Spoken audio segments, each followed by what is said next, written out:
dans le meeting annuel. C'est le salaire d'épisode après l'approbation du compte. Donc, bonne année à nouveau, cette année-ci, pour l'année dernière. Et je laisse passer la parole à Désiré pour vous présenter tout ça. Bien sûr, si vous avez des questions, allez-y pour la fin. Je reviendrai là-dessus après. Certainement, vous aurez tout le temps nécessaire pour poser des questions. Je vous souhaite.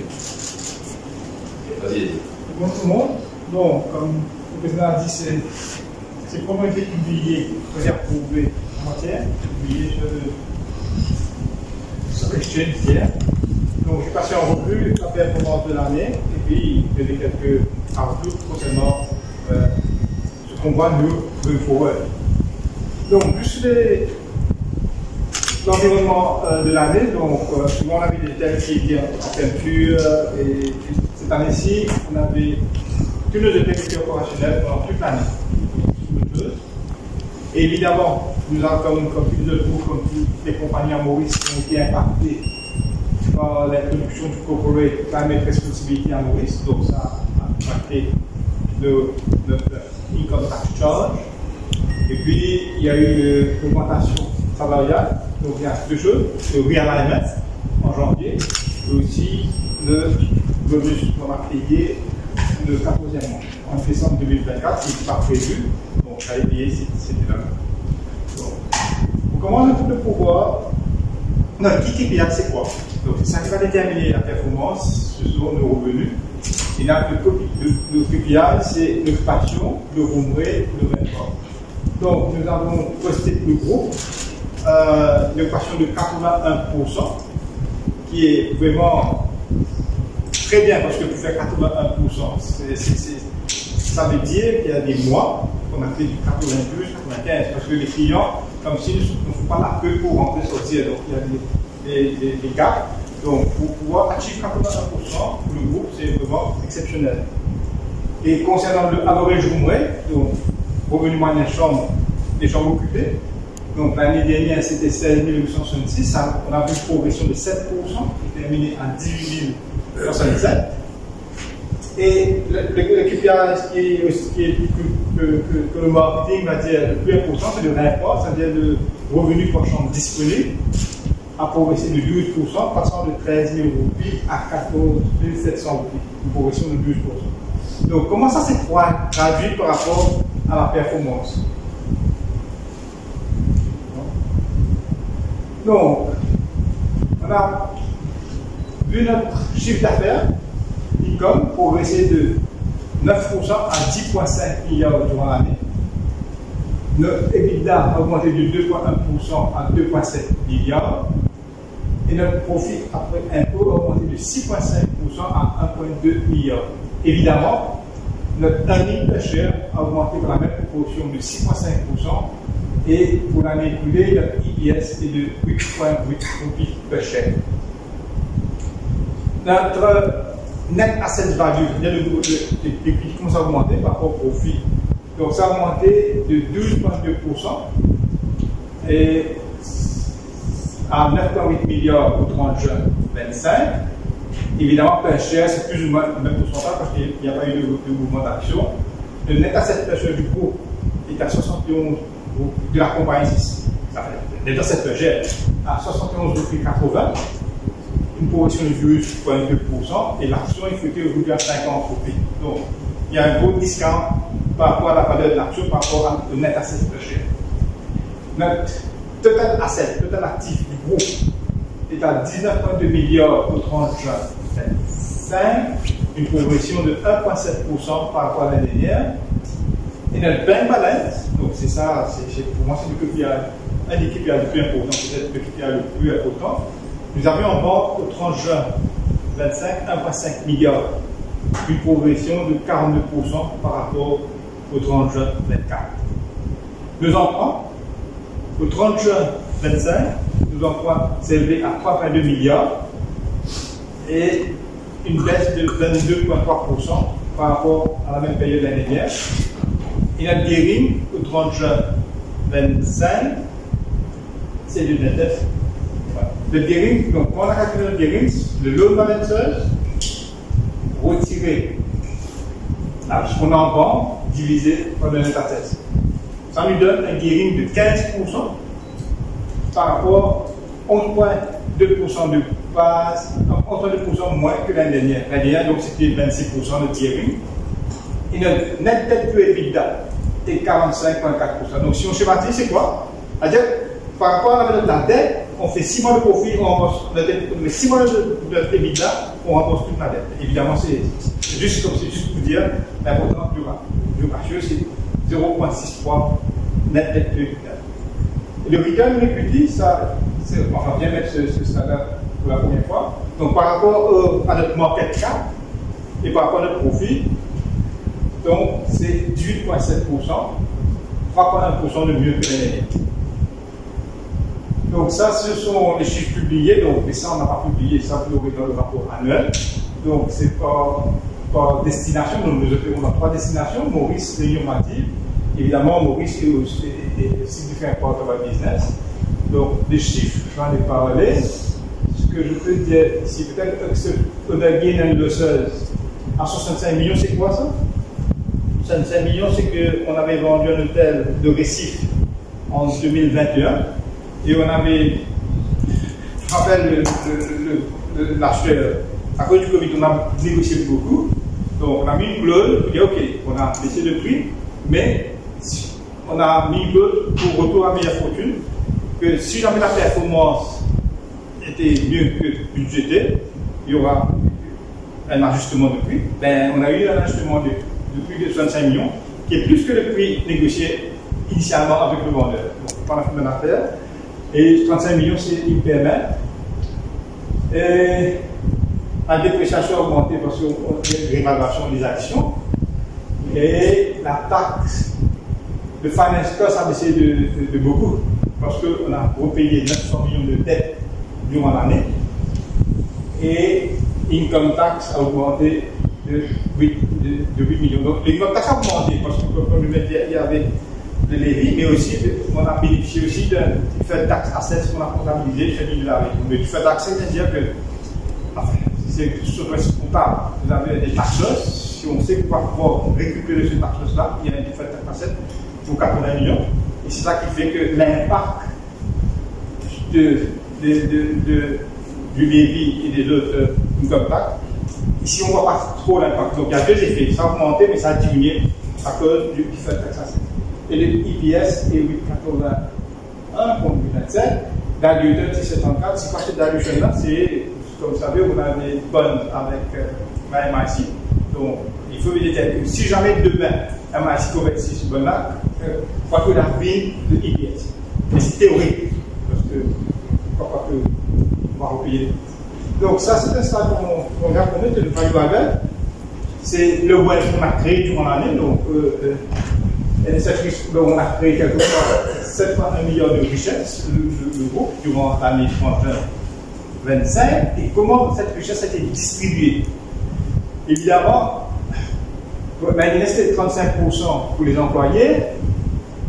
Le providers of capital sont les banquiers, les actionnaires, le gouvernement, et le montant qu'on a pour investir. Donc, vous allez voir la part de l'employé augmenter. C'est augmenté par l'augmentation, le bien à la main et le 14e mois. Donc, pour le capital a diminué parce qu'on paye moins d'intérêt, et ce qui fait que ça a diminué. Le gouvernement s'est augmenté un petit peu sur le débit, et ce qu'on a gardé dans la société pour investir.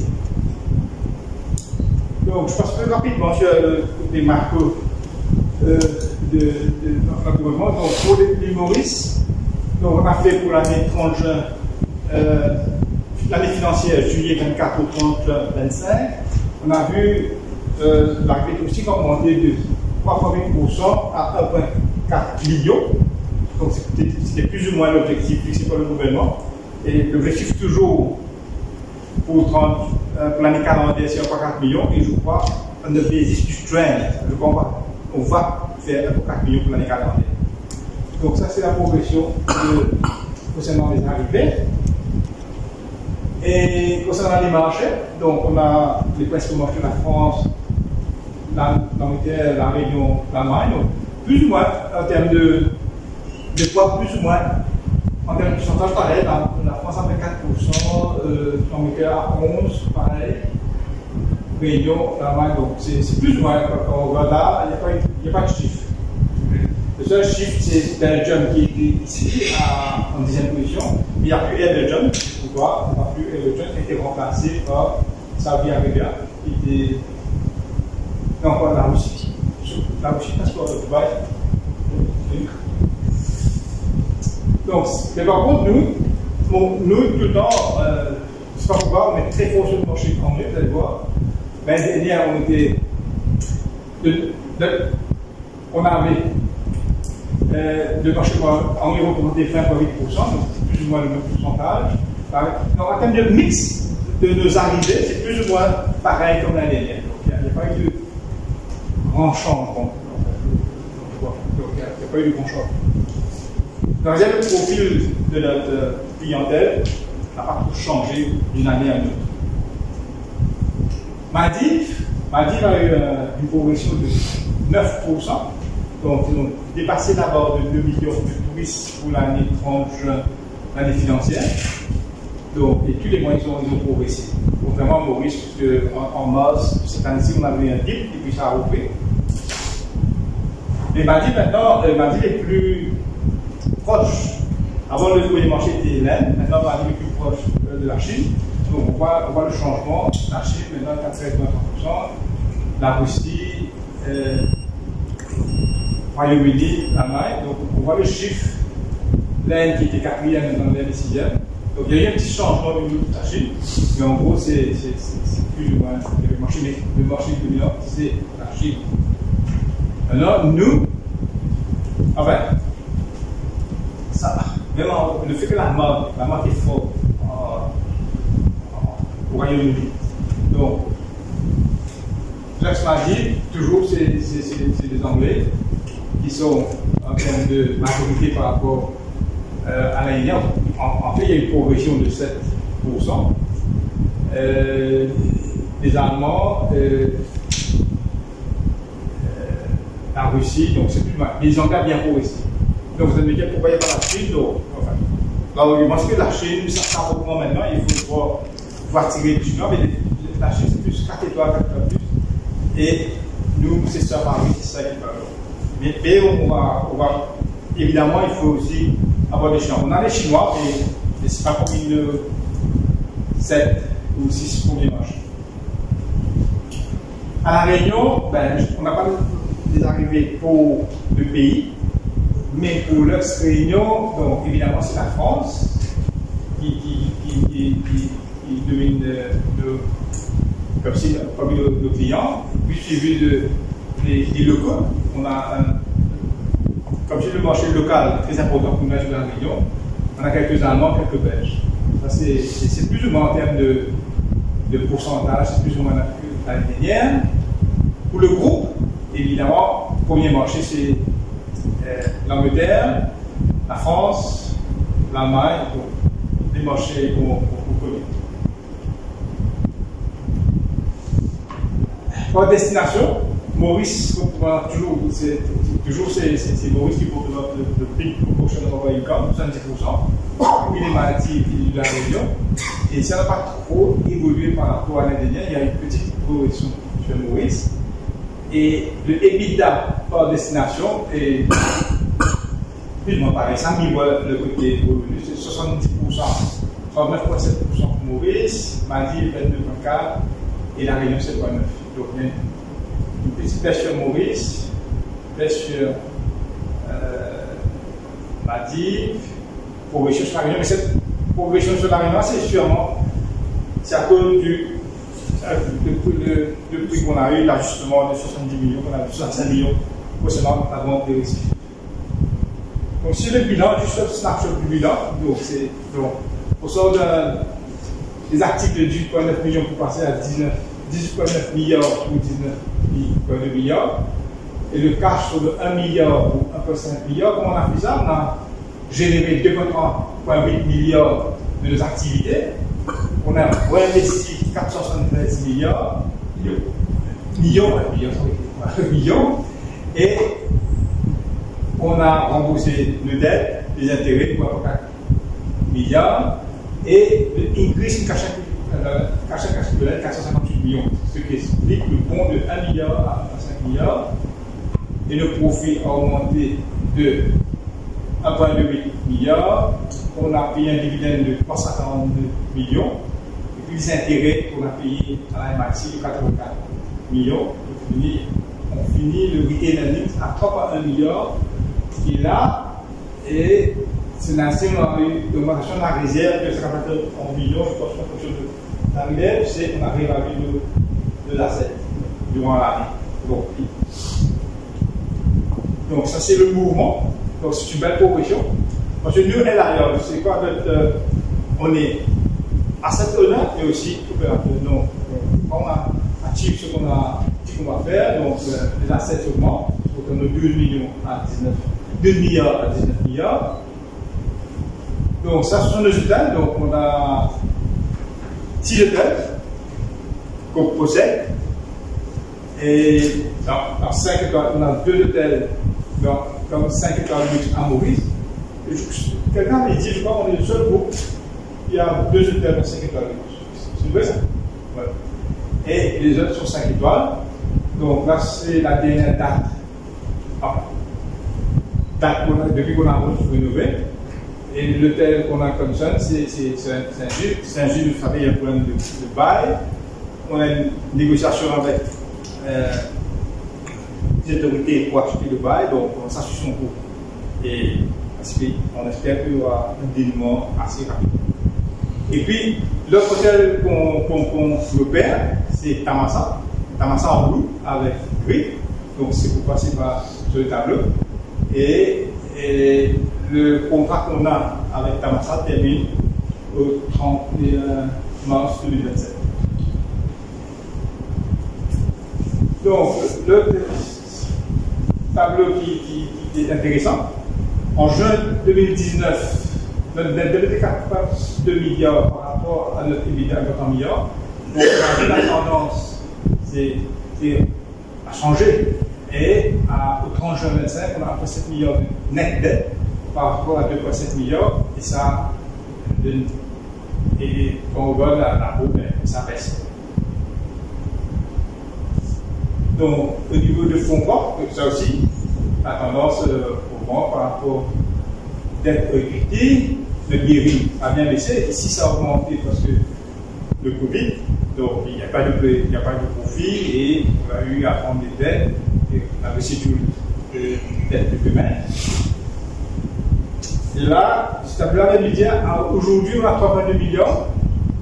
Et en ce moment, on ne prend pas de loan du tout. Ben, au 30 juin 33, il n'y a plus de loan. Évidemment, c'est pas le on ne va plus comme ça parce qu'on va investir. Donc, ça vous montre quels sont nos engagements des années à venir. Donc, on a une obligation pour rembourser 665 millions. Et la marge est exceptionnelle, on fait 2,7 milliards d'EBITDA. Donc, on n'est pas tracassé concernant la suite financière au niveau trésorerie pour le groupe. Bon, ça c'est le to borrowing, ça c'est plus pour les banquiers. Interest cover. Donc, une fois, donc c'est 5,8, c'est very heavy. Heureusement, la norme 3,4, 5, 3, 4, c'est heavy, mais là on est plus que heavy, on est à 5,8. Bon, revenons par currency. C'est intéressant le fait que going forward, le currency a bien déprécié et quelque part aujourd'hui en hard currency, nos revenus représentent 74, est-ce que 82%. Évidemment l'euro en premier, le dollar et la livre sterling, et puis la rouble. Puis il y a quelques autres comme CN2. Maintenant, nos emprunts, c'est plus ou moins pareil comme l'année dernière. Donc, le but, c'est de voir qu'est-ce qu'on génère en hard currency, quelle obligation qu'on a en hard currency. Ben, on voit qu'on est assez bien au niveau du hedging pour prendre un thème comptable. Donc, on génère 50% de nos revenus en hard currency, mais notre engagement est que de 27% en euros. En dollars, c'est 24,5, 22, c'est plus ou moins marge. En livre sterling, c'est 13% et notre engagement par rapport au portefeuille de 7%. Ça ne veut pas dire qu'on va acheter la livre sterling pour rembourser. Mais en chiffre absolu, on va générer suffisamment de livres pour pouvoir rembourser. C'est 17%, c'est par rapport au portefeuille. Ça, c'est par rapport au. Donc, le share price, c'est dommage que la bourse ne reflète pas la solidité financière du groupe. Aujourd'hui, pour moi, en tant que comptable, on a une compagnie très solide. Le cash, on a du cash. Le ratio sont là, les KPI sont là, le covenant sont là. Et que les covenants, que ce soit la MIC, que ce soit les covenants des banques, tout ont été soulevés. Et vous avez vu dans les ratios. Et le price earning ratio à 5.3. Vous m'entendez, je suis sûr que vous pouvez essayer.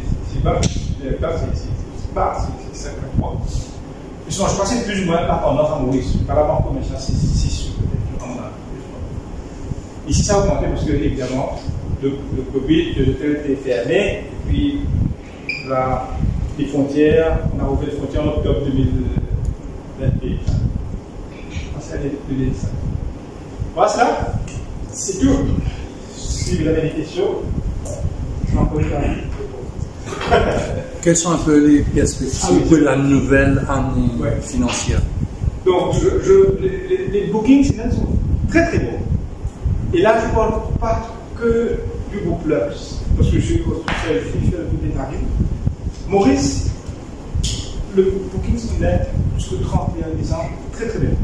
Donc, on va les hôtels à Maurice devraient faire un très bon trimestre, juillet à septembre. Et on peut dire. Et très rarement on fait des profits dans la période de juillet à septembre. Je suis assez convaincu, beaucoup d'hôtels, on va faire des profits dans la période de juillet à septembre, parce que c'est pas la saison. Mais là, going forward, on est très rempli au mois de décembre par rapport à même campagne des biens. Et l'industrie, je vais donner des chiffres de la rue, l'industrie pour l'année financière 30 juin 2025 fait autour de 77%. Enfin, nous, on a fait 77%. C'est énorme. Et là, on commence à regarder, toujours je discutais avec mon confrère, mais moi, je ne vois plus le mois de décembre, je commence à voir des janvier. Donc, parce qu'on est assez bon. Justement, cette année-ci, janvier, février, mars, on a eu un déclin d'arrivée moins. Ce que vous êtes expliqué au niveau du groupe Lux, c'est les cyclones, c'est le temps qui a fait que ce petit changement, bien, c'est politiquement à cause des élections, ils n'ont pas voulu venir attendre que tout se mette en place. Je ne crois pas que ce sont les élections. Ce qui s'est passé, c'est qu'avant, on avait le cyclone Ila, qui était en janvier. Oui, voilà, janvier. Les gens commencent à associer janvier, février, la période pluvieuse. Et il faut qu'on arrive à changer cette mentalité. C'est pourquoi tout de suite on a eu un rebound. Vous avez eu la basse saison après, ça a remonté. Et puis aussi, la Pâques qui est en avril, cette année-ci. Et en juin, il y a des hôtels qui ont fait 90%. Je crois que notre best performing hotel de l'Extremo a fait 93% le mois de juin, qui est la Pâques saison. Donc, ça, il y a un chiffre. Mais je suppose, enfin, si ça continue, il y aura un train. Mais je crois éventuellement c'était exceptionnel. Bilal, cyclone, mais je crois pas. La vérité, c'est qu'on n'a plus de Barcelone. Oui. Et la Barcelone, forcément, des prix plus bas. Donc, c'est certain que de plus en plus de clients veulent aussi profiter des prix plus bas. Ça explique également. Tu fais deux affaires, forcément. Et puis l'autre chose, contrairement m'a dit, le supply est resté plus ou moins constant. Le quotidien Maurice est resté plus ou moins constant. Il a tout le monde augmenté. Évidemment, passion moins. Est-ce que vous allez renouveler les hôtels? Vous avez des projets? Non, les hôtels sont là. Enfin, je ne connais pas le rythme des rénovations.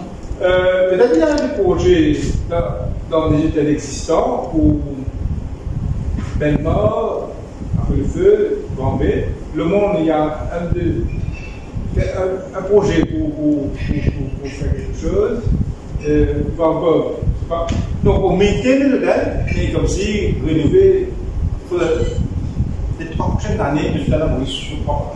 On va voir. Mais évidemment, le fait qu'on a du cash là, on va chercher des opportunités. Je demande au Maurice pour éventuellement. Dans quel pays? Kenya, je vois beaucoup l'hôtellerie, tantenne.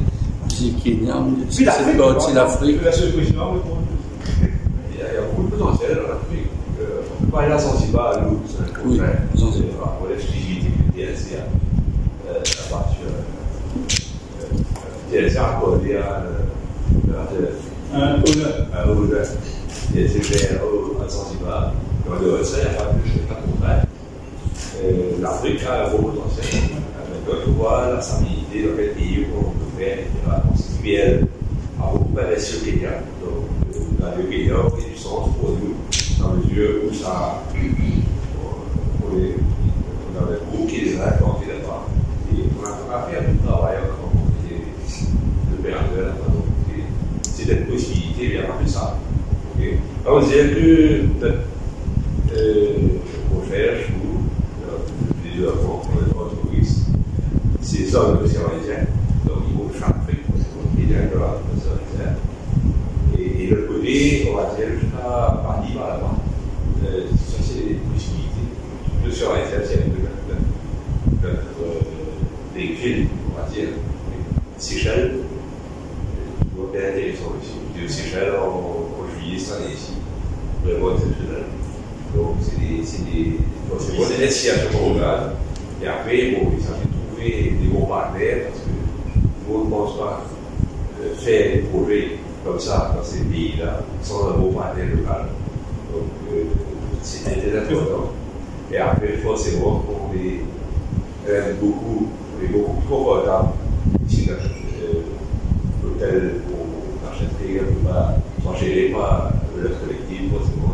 C'est pas il y a un partenaire local, le collectif pour la région, et nous, ici, dans les propriétés de l'hôtel. Mais on regarde, on cherche. Parce que non seulement on a du cash, mais aussi avec les niveaux de grilling qu'on a aujourd'hui, c'est pas la Chine, on a un gros potentiel là pour aller à nouveau, pour faire des projets. Donc, c'est pas un trésor qu'on va attendre devant, c'est juste une capacité d'investissement qu'on a et qu'on va utiliser à mon espoir. Il faut trouver le right product, le right place. C'est ça.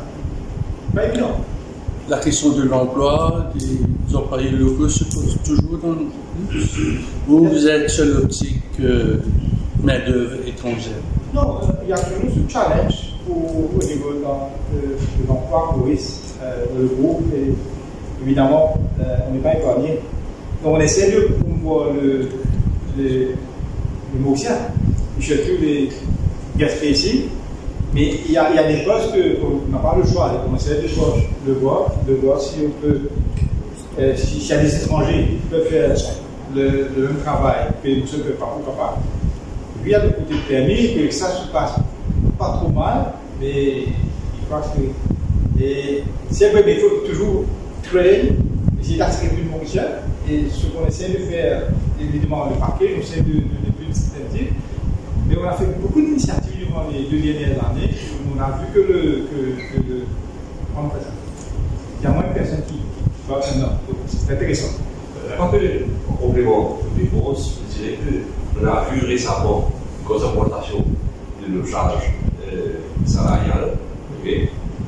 Et finalement, c'est une bonne chose parce que les conditions de travail dans l'hôtel, comme vous savez, c'est pas facile parce que je pense qu'il y a des familles familiales. Ça demande beaucoup de travail, les dimanches, les soirs, c'est compliqué.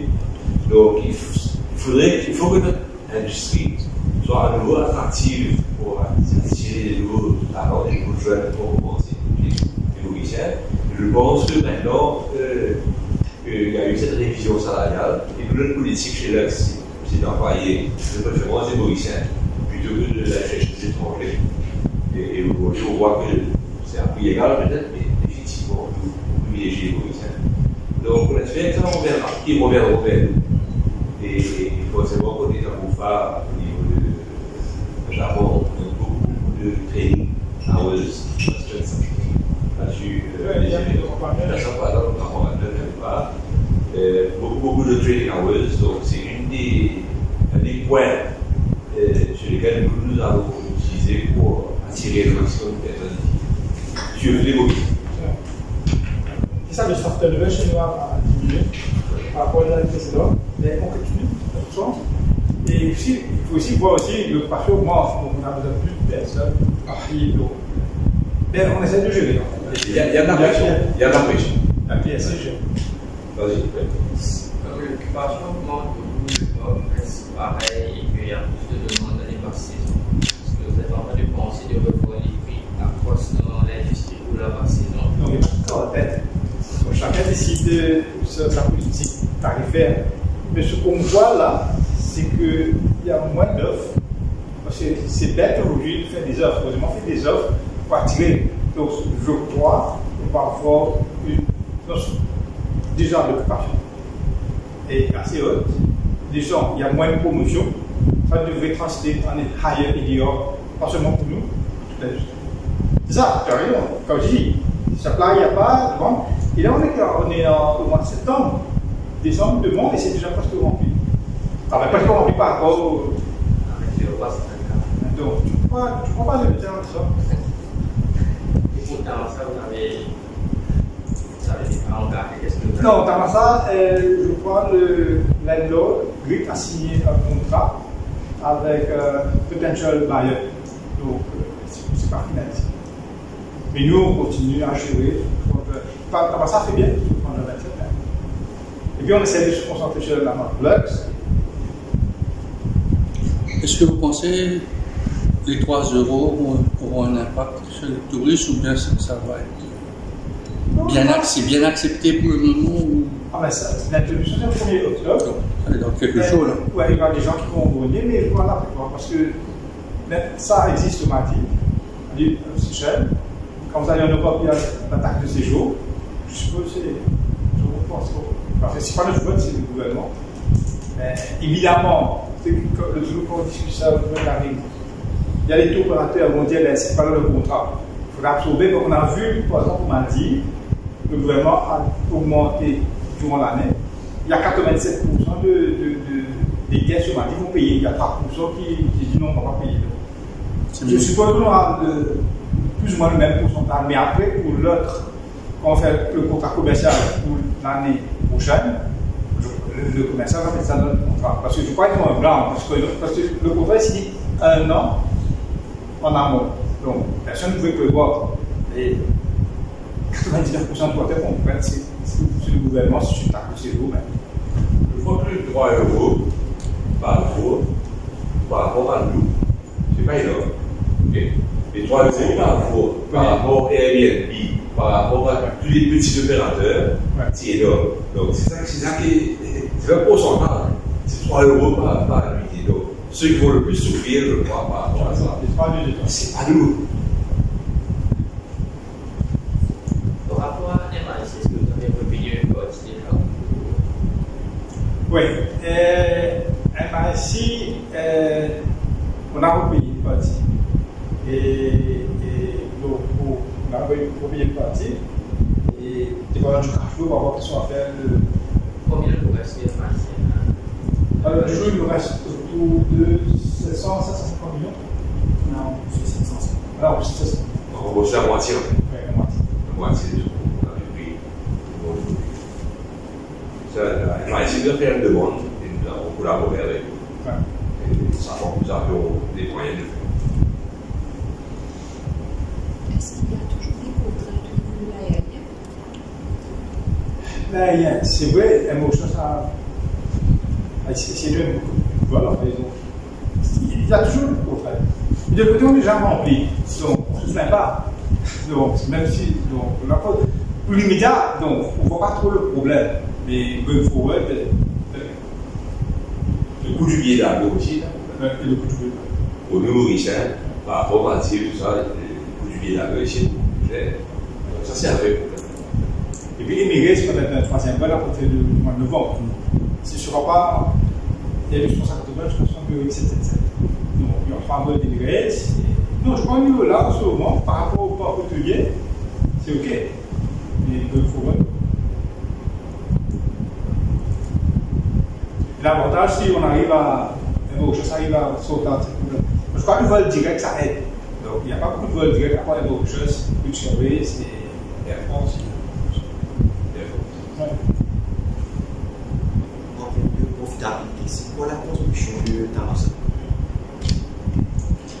Seul niveau, à nous, pas beaucoup, 25 millions, parce qu'on paye un gros loyer, et 25 millions. Donc, 15 millions. 1 million. Donc, bottom line, on ne va pas d'impact. Évidemment, le chiffre d'affaires va baisser, mais bottom line, on va pas. Donc, Tamassa va pas nous aider.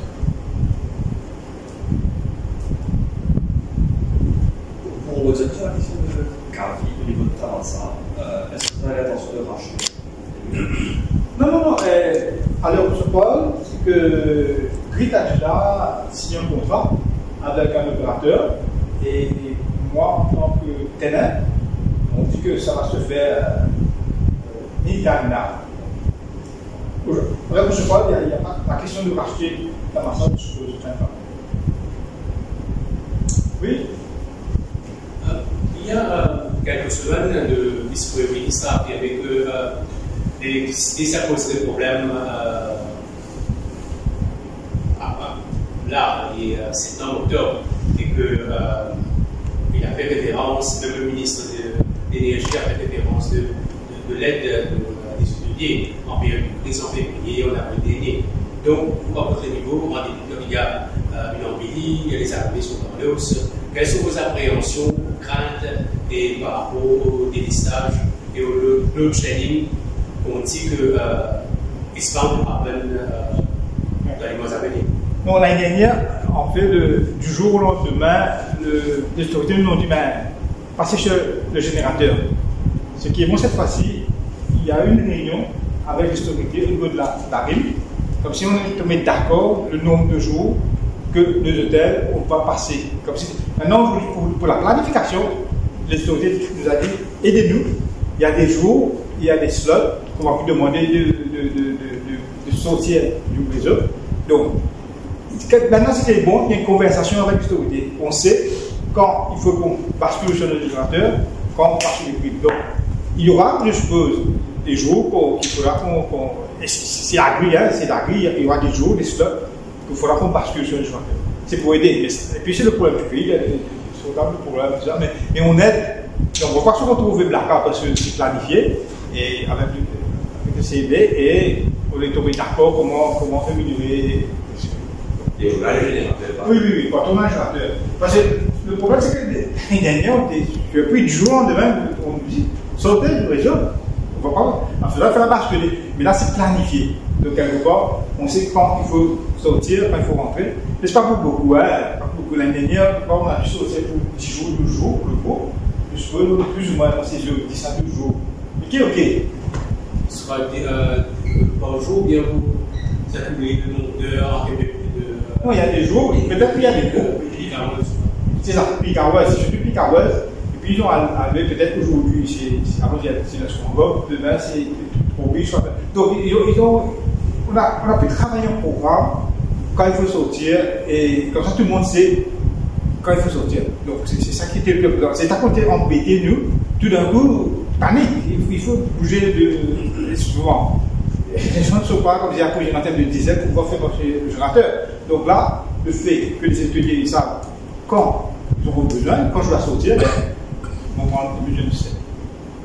En tant qu'opérateur, vous avez des interactions avec le PMOGES, et là, nous avons constaté qu'il y a un certain désaccord entre l'actionnaire qui est le gouvernement et la direction des PMOGES par rapport à un partenaire stratégique.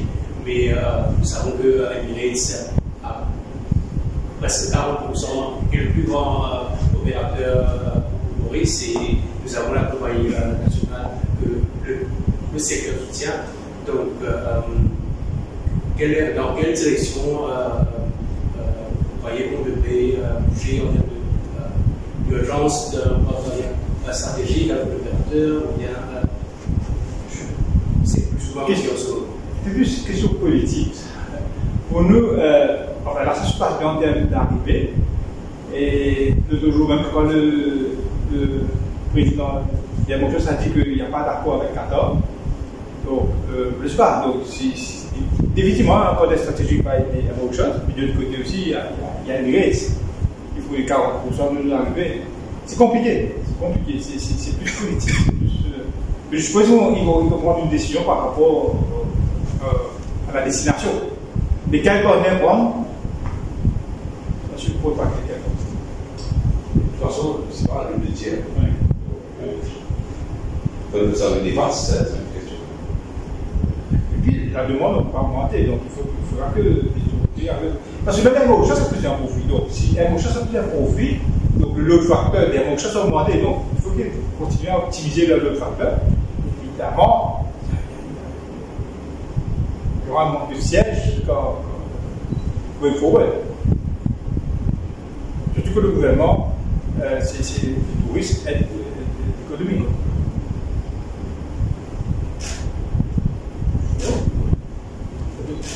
C'est réduction, parce que dans les records il y a une dividende policière actuellement. Je vous dis, en tant que dire. Le dividende politique, c'est si on a plus de dividendes. Le dividende annuel dépend du cadeau et le profit du projet qu'on a devant nous. Donc, cette année-ci, on a décidé de garder le même dividende que l'année dernière par rapport à certains projets qu'on a. On ne va pas dévoiler et qu'on a l'intention de poursuivre. Donc, certainement, si les choses continuent comme ça, le dividende augmentera. Et puis aussi, quand on a pris la décision, il y a toujours la guerre middle-east. Donc, c'est une tâche de priorité. You never know si jamais ça se fréquente. Et il y a quelques risques, il y a toujours quelques éléments d'incertitude. Donc, c'est bien là, mais you never know. C'est certain que, au-delà du dividende, dans la politique, tu dois aller à l'augury. Okay? Ce qui est très prudent. Et sachant que le business de l'île, le business risqué, on a vu ça dans le Covid. Nous, à l'époque, on n'a pas été trop touchés parce que les problèmes n'étaient pas, mais il y avait des zones d'été, de grosses difficultés. De toute façon, il y a eu des principes qui a aidé tout le monde. Et le gouvernement a eu bien moins de besoin que de reprendre qu'il faut faire. Donc, l'idée, c'est de garder ce guérilla relativement bas. Là, c'est exceptionnellement très bas. On n'a pas besoin de sortir par ça, de garder le guérilla assez bas, de faire le projet, d'avoir l'argent pour faire le projet, d'emprunter ce qu'il faut, évidemment, si c'est nécessaire. Mais après, je me cache aux actionnaires. Il y a un vrai sommet. Un vrai sommet, peut-être pour le 6,5%. 6,5%. Pas mauvais. Ouais. Apparemment, les banques prêtent un peu plus bas. Apparemment. Si on peut avoir la dette pour financer, mais pas pour financer. Les banques aujourd'hui, ils font la peur pour dire on peut financer vos nouveaux projets. Et ces nouveaux projets, on vous donne même pire alors moins. Donc on disait jamais. Donc, il y a des opportunités. Beaucoup d'opportunités. Merci. Et il faut investir dans le bon projet. C'est ça qui est important. Et parce que si on va. Parce que la dette, c'est des milliards. Minimum. Presque rien. Dans les idées de marché, 2 millions. Non, un deux marchés, non. Mais un new hôtel. Les deux marchés, on va dire 1 milliard. Un milliard, pas 2 millions. 2 millions, je comprends. On va donner 1 milliard, 2 millions. C'est bon? Merci. Allez, Question, oui. Donc, la capacité d'occupancy rate en Maurice est déjà assez élevée. De l'autre côté, customers tend to be quite price sensitive, a little bit, I would say. Et là, the supply of hotel rooms is not really increasing. Donc, de l'autre côté, il y a Emirates qui ajoute aussi. Donc, vous pensez que comment ça va changer de l'industrie à Maurice? Quel impact ça va avoir? Parce que personne n'augmente la capacité. L'impact de short term, c'est positif pour la preuve. Personne aujourd'hui est en train de regarder les occupations jusqu'au mois de décembre. C'est relativement en ville. Et quand Emirates a pris la décision en novembre, il y avait la demande, mais je suppose que c'est une des raisons pourquoi ça augmente, parce que le nouveau vol, la décision a été prise en janvier, ça donc faut mettre le système. Je crois que l'autre facteur du nouveau vol est assez bon, ce qui explique qu'on a des occupations très fortes. Mais éventuellement, je crois que ce nouveau vol-là, ils vont éventuellement vous retirer dans la basse saison. Mais c'est dommage. Donc, c'est quoi? Qu'est-ce qu'il faut faire? Les nouvelles chambres? C'est la place à Maurice. Pas évident, le gouvernement a un problème. Mais c'est pas arrivé, le prix va augmenter. C'est une question de demand supply. C'est pourquoi aujourd'hui, il n'y a presque pas d'offre pour la haute saison. L'autre jour, je parlais avec un hôtelier, il m'a dit il a paniqué, il a fait des promotions, il dit il n'aurait jamais dû faire. C'est vrai, quand on donne beaucoup, on voit qu'on n'est pas. Il dit est-ce qu'on va remplir? On fait des promotions, mais aujourd'hui, au contraire, il dit non, il faut que tu viennes plus, il faut même pas commenter. Non. C'est une situation difficile. Mais going forward, short term, on va bénéficier maintenant de ce que le décision qu'on peut faire. Et sur le court terme, vous avez à peu près 5 milliards cash pour le projet d'expansion, on prend du temps, vous n'avez pas de rémunération à faire aussi. On s'est fait quoi avec le. Mais bon, on place notre argent. On va rembourser MI6, 750 millions. Et On a des projets. on a des projets. On n'a pas envie de communiquer sur des projets, on a des projets. J'espère d'ici le prochain analyse meeting, je suis sûr qu'on aura d'autres, j'espère. Des projets sur Rodrigue, vous avez des projets sur Rodrigue? Il y a un nouvel aéroport, peut-être des nouveaux touristes qui sont un peu plus. Moins si là, on n'a pas. Pour l'instant, on n'a pas. Ouais. C'est une possibilité. Ouais. Oh, voilà. Je sais que notre accompagnateur TNC, quand on parle avec quelqu'un, où je viens de là,